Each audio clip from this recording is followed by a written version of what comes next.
मैं आपसे ये भी जानना चाह रहा हूं कि एशिया कप को लेकर के आपको क्या क्या लग रहा है। एशिया कप को लेकर के दो स्टेटमेंट्स इस वक्त पे बड़े चल रहे हैं और अगेन कोटेड बाय सोर्सेस कि भाई या तो पाकिस्तान नहीं खेलेगा एशिया कप या फिर ये होगा कि भाई 4 मैचेस अगर जय शाह साहब उस तरीके से चलते हैं कि भाई अगर कोई बीच का रास्ता निकाला जाना चाहिए तो 4 मैचेस आप पाकिस्तान को दे दो। कहना यह है कि भाई 6 मैचेस पाकिस्तान क्यों मांग रहा है, 4 मैचेस दे दिए गए थे उन्हें, 4 मैचेस को लेकर के एक सहमति भी बन रही थी। आपके पास क्या खबर है इस चीज को लेकर के?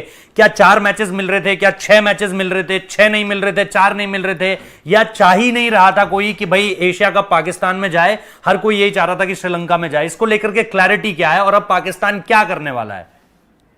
देखिए, बिल्कुल बड़ा अच्छा सवाल है ये बहुत अच्छा सवाल किया आपने, मजा आया इस सवाल का, क्योंकि चुने मुन्ने जो है ना इसको बहुत उछाल रहे हैं जी। पहली बात यह है कि इन प्रिंसिपल 4 मैचों पे ये सारे फ्रीज आप अपने इंडियन सोर्सेज से कंफर्म कर लीजिएगा। मैं आपको पाकिस्तान में बैठ के कह रहा हूं कि इन 4 मैचेस पे दे वर वेरी क्लोज के ठीक है। आपने देखा पिछले दिनों बड़ी पॉजिटिव रिपोर्टिंग हो रही थी दोनों तरफ से जी। ओनली अ वीक बिफोर, एक हफ्ता पहले बड़ी पॉजिटिव रिपोर्टिंग थी, चाहे इंडिया में है या पाकिस्तान में है। अब देखिए मैं आपको बताऊं होता क्या है, पाकिस्तान क्रिकेट बोर्ड ने कुछ पॉलिसियां रखे होते हैं और वो पूरी तरह एक्सपोज होते हैं, हर चेयरमैन के वो साथ होते हैं। वो हम जैसे होते हैं जिनके बजाय बड़े अच्छी दोस्ती होती है, जब कोई पोस्ट पे आता है हम जो है वो पाकिस्तान के साथ खड़े हो जाते हैं, हम कोई चेयरमैन नहीं मानते। हालांकि मेरे सेठी साहब के साथ बड़े अच्छे ताल्लुकात है, मेरे शकील शेख के साथ घर के ताल्लुकात है, बड़े भाइयों की तरह। लेकिन रोहित जुबलान जहां पे बात आएगी ना मुल्क की, जहां पे बात आएगी क्रिकेट की, स्पोर्ट्स की, तो फिर मैं मुल्क के साथ खड़ा हूंगा। मैंने जो हल्फ उठाया कि हक बात लिखनी है, सच बात, मेरे वालिद साहब सीनियर जर्नलिस्ट थे, उनकी न्यूज डेस्क पे टेबल पे डेथ हुई थी। मैं कोई अडॉप्टेड नहीं हूं, चिल्ड्रन ऑफ के नंबर 2 जो था न्यूज़पेपर उसके न्यूज एडिटर थे। तो बात यह है कि यह सवाल बहुत कमाल है। मैं समझता हूं 4 मैचेस पे हमारे लोग भी राजी थे, आपके लोग भी राजी थे, सारी चीजें स्मूथली जा रही थी। फिर बिगड़ी कहां चीज? नजम सेठी साहब को जी बिगड़ी कहां पे फिर चीज? वही बता रहा हूं। अच्छा। फिर अचानक किसी ने इनको थोड़ा सा वो किया कि 2 मैच जो है ना वो भी ले लो, गेट मनी जो है श्रीलंका से 50% वो भी ले लो, फलाना भी ले लो। देखें, जब आप अपने मुंह से कह चुके हैं एक बात रोहित साहब कि पीएसएल जो है बड़ा महंगा पड़ता है, हम यूएई ले जाते हैं, ये था टर्निंग पॉइंट। लोगों को समझ नहीं आती, that was the turning point, last nail in the coffin. जब ये बयान दिया ना, थक करके जो समझदार थे उन्होंने उठा लिया, ओके इधर आ बेटा, यही तो बयान हमें चाहिए था। इससे पहले सारी चीजें इसे आप डिकंस्ट्रक्ट करिए थोड़ा सा, इसको आप थोड़ा सा और तोड़कर समझाइए इस बात को कि इस बात से कहां चीजें बिगड़ी और इस बात से चीजें किस तरीके से खराब हुई। इसको थोड़ा सा, जो हमारे व्यूअर हैं जो अभी इतना नहीं समझते चीजों को, फाइनेंस के हिसाब से, सिक्योरिटी के लिहाज से, पीएसएल और एशिया कप के लिहाज से, इसको थोड़ा सा और डिकंस्ट्रक्ट कीजिए मोहसिन सर। मैं बताता हूं, हुआ यह है कि देखें सारी दुनिया को पता है 18-20 जो है प्लेयर आते हैं इंटरनेशनल, और उनमें से मेजॉरिटी या तो रिटायर हो गए होते हैं या बेचारों को इतना कंसिडर नहीं किया। आप पीएसएल की बात कर रहे हैं? और साहब पीएसएल की बात कर रहा हूं ना भाई। जी जी जी जी जी जी। तो पीएसएल पे बयान आया तो पीएसएल की बात करूंगा। अब मैं पागल हूं कि कहूंगा आईपीएल में रिटायर्ड लोग आते हैं, या मेरे को आपको कहीं लगता है कुछ सीख निकले हुए हैं? मैं क्लैरिटी के लिए कह रहा था सर। तो क्लैरिटी भाई, सवाल आप कर रहे हैं मुझसे तो मैं पीएसएल के हवाले से आपको बताऊंगा। नहीं, पीएसएल और एशिया कप मैंने दोनों को मिलाकर पूछा ना आपसे। मैंने आपसे ये पूछा, मैंने एशिया कप के पूछा, आपने बोला पीएसएल का एक बयान आता है, उससे कहीं ना कहीं समझदारों ने उसे उठा लिया। तो ये दोनों चीजें मर्ज हो गई है, इसलिए मैं क्लैरिटी चाह रहा था। क्लैरिटी है ना भाई, आईपीएल का इसके साथ, it has nothing to do with IPL, make it loud and clear. उसको छोड़ दें, उसको इसके साथ आप जोड़ ही नहीं सकते जी। वो तो पहली दफा देखें आफ्टर कोविड, फर्स्ट टाइम सारे सेंटर्स में होम एंड अवे हुआ, कमाल हुआ, मजा आया, इन्वॉल्वमेंट हम सब ने देखी, उसमें बहस करने। और पीएसएल में हमने देखा कराची के ग्राउंडों का क्या हाल था, ये कोई बताने वाली बात थोड़ी होती है। बात यह मेरा भाई, और फिर आपने देखा कि जब न्यूजीलैंड भी कराची गई वनडे खेलने तो क्राउड की क्या हालात थे, छोड़े। जब ये बयान ये हुआ, ये एक मीटिंग हुई जिसमें सेठी साहब ने ये बयान दाग दिया पीसीबी की मैनेजमेंट कमेटी की, तो कहा जी ये बड़ा महंगा पड़ता है सारी मनूवरिंग और ये वो, और गवर्नमेंट जो है वो कहती है हमें। यार देखिए, बात ये है कि आप करोड़ों अरबों कमाते हैं, अगर 10-20 करोड़ आप, जाहिर बात है सिक्योरिटी जब आपको दी जाती है आप भी तो देते हैं ना पैसे। सही बात है। आप अगर आईसीसी को दे रहे हैं टैक्स जो एक आपकी हुकूमत ने तय किया हुआ है, बीसीसीआई दे रहा है, वो ये नहीं कह रहा हम नहीं देंगे, कंपनसेट कर रहा है ना बीसीसीआई। तो भाई जब आप मूव अराउंड करते हैं, खाने पीने का खर्चा है, पेट्रोल लगता है गाड़ियों का, वो बजट पे है ना, वो आपका तो नहीं है। अगर आप एक सर्टेन अमाउंट उनको देते हैं, इसके बावजूद गवर्नमेंट भी बियर करती है एक्सपेंडिचर, तो इसमें कोई देखे ना, ये लीग है, ये कोई चैरिटी वर्क तो नहीं है कि हुकूमत अपने पास से सारे पैसे दे दे। तो आपने जब ये कहा जी हमें बड़ा महंगा पड़ता है, हम इसको यूएई ले जाते हैं, ये टर्निंग पॉइंट था, यहां से गया, लोगों ने कहा, लोग इसको गलत ले गए। और जी जो मुल्क अपने घर अपनी ब्रांड नहीं करा सकता वो ये बिल्कुल गलत था। ये जो इंटरप्रिटेशन दी गई है इसका सिक्योरिटी से कोई ताल्लुक नहीं था। Let me clear this completely, it has nothing to do with security. ये सेठी साहब ने देखे, जब आप बहुत समझदार होते हैं ना, फिर आप एक ऐसी गलती करते हैं जो कोई बच्चा भी नहीं करेगा, क्योंकि आप बहुत स्मार्ट है ना। ओवर स्मार्टनेस जो होती है वो आपके लिए अच्छी नहीं होती जी। उसके बाद ये बयान चला गया। फिर जब ये गए, मुलाकातें हुई, मैंने उसी वक्त खबर दी, फैसला हो चुका है एशिया कप पे श्रीलंका जो है वो मोस्ट लाइकली डेस्टिनेशन है, और फेयर सेविंग दे दी गई है। जय शाह साहब ने मान लिया, सेठी साहब को यह भी बयान नहीं आएगा, 1 महीने तक बाद में आएगा। तो आप मुझे बताएं, 1 महीने कोई बयान आया? नहीं आया, नहीं आया। सारी चीजें स्मूथ थी जो एज पर इनकी तय हुई थी चीजें, फिर सेठी साहब चौड़ा होना शुरू हो गया। देखो एज ए पाकिस्तानी मैं कभी भी नहीं चाहूंगा कि मेरे मुल्क की कोई भी, जितना भी बड़ा कोई हो, मेरे मुल्क की डिसरिस्पेक्ट करे, लेकिन जहां बात कॉमन सेंस की आएगी, जहां बात लॉजिक की आए, देखें अगर इंडिया चाहता 2018 में कहता है भाई नहीं आना ना हो, हम तो एशिया कप इंडिया में कराएंगे।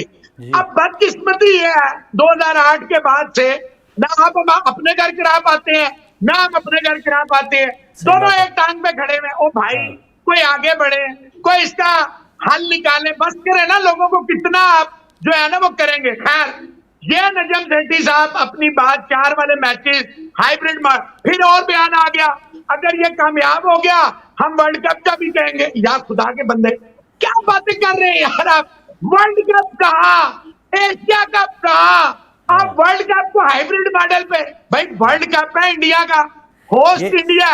ये सेठी साहब के सलाहकार कौन थे? क्या करना है? ये सेठी साहब को सलाह कौन दे रहे थे? यार यही शकील शेख टाइप के लोग होंगे, और कौन होगा? ये इन्हीं की सुनते हैं, या हो सकता है किसी की भी नहीं सुनते हैं, अपने ही शाम के टाइम पे कोई दिमाग में चीज आए। देखे रोहित, एक बात तो तय है, मैं जाती तौर पे समझता हूँ चेयरमैन का जो होता है ना, ये किसी फॉर्मर क्रिकेटर को देना चाहिए, और बहुत सारे हैं पाकिस्तान में, ऐसा नहीं है कि नहीं है। फॉर्मर क्रिकेटर तो रमीज राजा थे, आप उनसे भी खुश नहीं थे? यार मैंने अर्ज किया कि रमीज राजा के 2700 रन थे, कितनी इनिंग्सों में? 94 इनिंग्सों में 200 थे। यार एवरेज क्रिकेटर की बात नहीं कर रहा मैं, क्रिकेटर की बात कर रहा। अच्छा चले छोड़े, आज इसको भी छोड़े। चेयरमैन किसी आप नॉन क्रिकेटर को लगाए, लेकिन जिसको थोड़ा सा पता हो। देखिए जब क्रिकेटर लगता है ना रोहित, उसका एक एडवांटेज होता है, जब वो जाता है ना आईसीसी में या किसी मुल्क में, जैसे ज़हीर अब्बास से, आपको याद होगा कितनी रिस्पेक्ट थी उनकी, एक साल के लिए थे। आपको बीसीसीआई में सौरव गांगुली का टर्म कैसा लगा? यार वो टर्म बहुत अच्छा था, अगर सौरव गांगुली साहब इस्तेमाल ना हो जाते और ये विराट कोहली वाला एपिसोड ना आता, it was a very wonderful, और आई really admired Ganguly sahab very much. But what he did again, but what he did with what had happened with Virat Kohli and him, उसने तो मतलब एक बट्टा ही लगा दिया ना कि भाई बड़ा खिलाड़ी आए, लेकिन वो क्या पता एडमिनिस्ट्रेशन सही तरीके से कर पाए, कौन जाने। इस्तेमाल हो गए ना रोहित साहब, वो इस्तेमाल हो गए गंगुली साहब। कभी कभी ना बड़े प्रेम जो होते हैं ना, मैं फिर कहता हूँ वो बड़े प्रियंक बड़ी सामने की गलती करते हैं, फिर खुद भी बाहर हो जाते हैं और चीजें भी खराब हो जाती हैं। मुझे तो लगा कि उनको बचा लिया गया है। वो तो तैश में आकर बहुत कुछ करना चाहते थे, लेकिन उन्हें करने से रोका गया। नहीं, वो तैश में आके भी विराट कोहली का कुछ नहीं कर सकते थे, ये याद रखें। क्योंकि विराट देखे, किसी ने कहा ग्रिप नीचे है, किसी ने कहा ग्रिप ऊपर है, किसी ने कहा ये फारग हो गया, किसी ने, आप देखें 3 साल हम इसके साथ खड़े रहे, कुछ आपके लोग और कुछ हम 1-2 लोग, बाकी तो मैं आपको अभी वीडियोस भेज देता हूं जो आज इसको विराट विराट कर रहे हैं, वो कल क्या कह रहे थे, सारी मेरे पास लोग भेज देते हैं। जैसे हमारी चीजें अंडर द हैमर होती हैं, सिक्योरिटी होती है, बाकियों की भी होती हैं, वो और बात है, वो बच के पतली गली से निकल जाते हैं। देखिए, विराट कोहली जैसा ब्रेन जो है, विराट कोहली जैसा सॉलिड अगर किसी और के साथ होता ना रोहित, वो कब का मर खप गया होता। इतना प्रेशर बर्दाश्त करना, देखिए ये नहीं होता प्रेशर किसी ने थोड़ा उठाया, कील लेके आपके सर में सुराख किया। भाई जी, ये जो प्रेशर है ये बहुत ज्यादा प्रेशर था, ये हर बंदा हैंडल नहीं कर। और we were very fortunate, you and me, we were there जब वो ड्रॉट हटा, अफगानिस्तान के खिलाफ 100 आया, तो वो जो 100 आया फिर सारी दुनिया ने देखा, फिर तो 100 की, और वो बार बार कह रहे थे कि एक 100 की देर है, और देखिए आया किस फॉर्मेट में, जिस फॉर्मेट में कभी नहीं आया इंटरनेशनली, आया उस फॉर्मेट में। और जो लोग उसको डाउन प्ले कर रहे हैं, रमीज जैसे 4 कैच छूट गए, पहले तो बताएं 4 कौन से कैच थे। दूसरी, T20 में अफगानिस्तान जैसी मकाम और शारजा मतलब यूएई और अफगानिस्तान जैसी बॉलिंग हो, कोई माइकल आन 200 के स्ट्राइक रेट पे जो 3 साल ना कर रहा हो और कभी भी ना किया T20 100, वो करके दिखा दे, मैं जिंदगी में दोबारा जर्नलिज्म नहीं करूंगा, ये मेरा ओपन चैलेंज है। और बेस्ट बॉलर्स को मारा सर, बेस्ट बॉलर्स को मारा, उस रोज भी बेस्ट बॉलर्स को मारा, अगर आपने देखा वो ऐसा कुछ नहीं था कि जी, वही मैं कह रहा हूं। लेकिन मोहसिन सर, फिर क्या मतलब, जो वापस आते हैं एशिया कप वाले मसले पर, अब क्या होना रह गया है और क्या होगा? क्या पाकिस्तान नहीं आएगा एशिया कप खेलने, या फिर पाकिस्तान अगर आएगा तो पूरी तरह से श्रीलंका में आएगा, या फिर एक एग्जीक्यूटिव बोर्ड मीटिंग? क्योंकि देखिए, जितना मैं समझ पा रहा हूं, मेरे को यही लग रहा है कि जय शाह साहब की तरफ से एक एग्जीक्यूटिव बोर्ड मीटिंग बुलाई जाएगी। वो बोर्ड मीटिंग अभी तो बुलाना पता नहीं, अभी तक तो मेरे पास, क्योंकि एक 3 दिन का प्रायर नोटिस देना पड़ता है, उसमें भी मुझे अभी लग रहा है कि जितने मेरे सोर्सेज बता रहे हैं कि भाई रॉजर बिनी और जो जय शाह साहब हैं वो WTC फाइनल देखने जा रहे हैं, तो मेरे हिसाब से अभी तो WTC फाइनल से पहले तक तो इस पर कोई अपडेट आएगा नहीं। अगर कुछ होगा भी तो एक एग्जीक्यूटिव बोर्ड मीटिंग बुलाई जाएगी, वहां पर फैसला होगा। लेकिन आपको क्या लगता है कि 4 मैचेस पर ही बात वापस आएगी, पाकिस्तान नहीं आएगा, या फिर आप सारा का सारा टूर्नामेंट जो है वो श्रीलंका ले जाके विदाउट पाकिस्तान खेलने वाले हो? क्या हो रहा है अब? देखिए, ये अब सारी पॉसिबिलिटीज है। पहली सबसे बड़ी बात है जो आप कर नहीं रहे, हाँ। अगर सेठी ही नहीं रहता, हाँ। बात तो ये है कि अगर सेठी ही नहीं रहता फिर तो ये सारी चीजें गई ना, जो तो कोई तो आएगा, कोई तो आएगा, समझ लेना जी। ये सारी वर्बल गुफ्तगू है, वो जय शाह साहब को पता है, नजम सेठी साहब को पता है, या जो है उनको पता है। हाँ। ब्लैक एंड व्हाइट में तो कोई बात नहीं ना तय हुई, वर्बली हुई होगी, अच्छा ये कर लेते हैं, वही गिव एंड टेक जो होता है वो होता है। मेरा जाती ख्याल है, लेट्स सपोज हम इसको लेके चलते हैं कि सेठी है, हम अभी इसको यूं लेके चलते हैं कि नजम सेठी साहब है, ये आपकी बात ठीक है, लेकिन आपने मेरी बात शायद सुनी नहीं कि ये WTC की साइड लाइन पे ही फाइनल पे चीजें आ जाएंगी सामने। नहीं, मैंने सुनी थी, मेरा जाती ख्याल ये है कि मैंने सुनी थी, लेकिन मैं वही कह रहा हूं, मैंने सुनी थी आपकी बात। शायद अब जो है मेरा ख्याल है रोहित, नए सिरे से बात करनी पड़े, और वो 4 मैचों वाली बात भी शायद अब मुश्किल है, जो मेरा जाती ख्याल है। और जहां तक बात ये रह गई, वही बताने लगा हूं, जहां तक बात ये रह गई कि अगर बिल्कुल ही कुछ नहीं होता मतलब पाकिस्तान के लिए, और अगर ASPC या जय शाह साहब as a president of Asian cricket council कहते हैं जी कि हमने फैसला किया कि होस्ट पाकिस्तान है, मैच श्रीलंका में होंगे, तो मेरा ख्याल है मेरे लिए तो ये काबिल कबूल नहीं होगा। सिंपल इज दैट, क्योंकि होस्ट मैं हूं, फैसला आप कर रहे हैं, ये कैसे होगा? ये पॉसिबल नहीं है। फिर तो यही होगा कि आप एशिया कप कराएं या जो मर्जी कप कराएं, फिर तो पाकिस्तान पार्टिसिपेट नहीं करेगा, दैट्स इट, खत्म। आप करा लेंगे 6 से या 5 से, ये जितने भी मुल्क है, पाकिस्तान नहीं आएगा। ये तो हो गया एशिया कप की बात। अब आप आ जाए वर्ल्ड कप के लिए। नहीं, मैं इस पे रुकिए, अभी इस पे रुकिए। मैं आपसे ये जानना चाह रहा हूं कि अगर ये इस बात पर बात नहीं बैठती है कि भाई हम नहीं आ रहे हैं और 4 मैचेस आपको नहीं मिल रहे, अगर नजम सेठी साहब नहीं रहते हैं, फिर इसमें क्या सूरत, फिर इसमें क्या आउटपुट है फिर इस पे?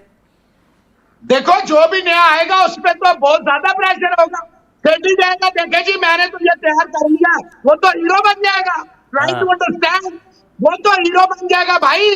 उसकी तो लोग समाधि बना के वहां पर तो चढ़ाने शुरू कर देंगे, चढ़ावे क्या कर रहे हैं।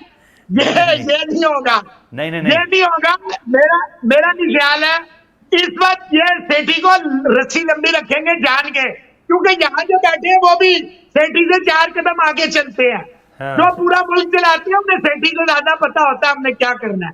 मेरा ख्याल है कि अभी इसको ये प्रोलॉन्ग करेंगे, जो मुझे लगता है वो सेठी के थ्रू ही करवाएंगे, ताकि कल ग्राहक को ये जो है ना, ये वो सुपर हीरो ना बन जाए कि देखे जी, जैसे रमीज कह रहा था, मैंने बार बार कहा था कि ये बयानात इंडियन नोट रखे, जो ये कह रहा है रमीज, कल ये आपकी आईपीएल पे मांगेगा कमेंट्री और कल ये कहेगा जी मैं तो ये करना चाहता था मुझे, और देखे वही सारी बातें हुई। तो अभी मैं आपको कह रहा हूं कि ये इसको नहीं जाने देंगे। अभी सबसे स्ट्रॉन्ग पॉसिबिलिटी आपको क्या लग रही है एशिया कप को लेकर? सबसे स्ट्रॉन्ग पॉसिबिलिटी आपको क्या लग रही है? स्ट्रॉन्ग पॉसिबिलिटी यही है कि अभी भी कोई बीच का रास्ता निकल आएगा।